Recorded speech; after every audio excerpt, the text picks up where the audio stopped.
Welcome to another one of my videos. This time I'm going to introduce to you the electrolysis of molten ionic compounds. This is the principle used in the extraction of highly reactive metals. Let's take molten lead-2 bromide as an example. Electrolysis is the decomposition of an electrolyte using electricity. Since the reaction requires an input of electrical energy, electrolysis is endothermic.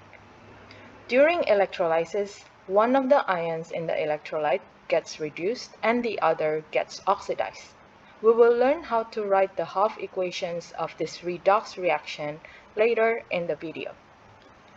Lead-2 bromide melts at over 370 degrees Celsius. This means that constant heat is needed for the electrolysis to proceed.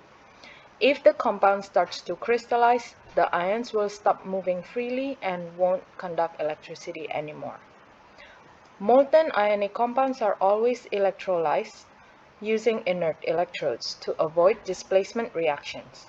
Examples of inert electrodes include graphite and platinum.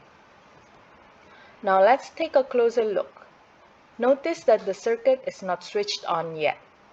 Since the electrolyte is molten lead-2 bromide, it contains no water. So there are only two kinds of ions, lead-2 and bromide ions. When the circuit is switched on, the electrode attached to the positive terminal of the battery becomes positively charged, and the one attached to the negative terminal of the battery becomes negatively charged. Then the positive ions or the cations are attracted to the negative electrodes or the cathode.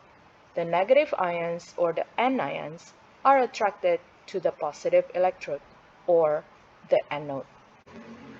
Let's talk about the reaction on the anode.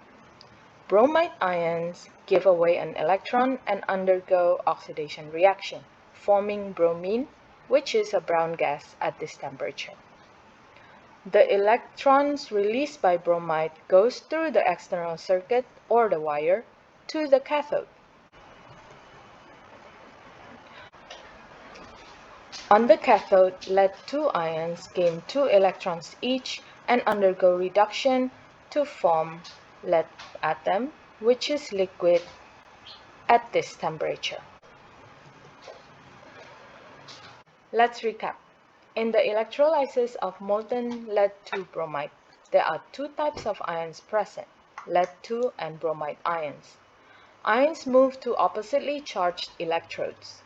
The cations, lead-2, are attracted to the cathode, where they gain electrons and undergo reduction.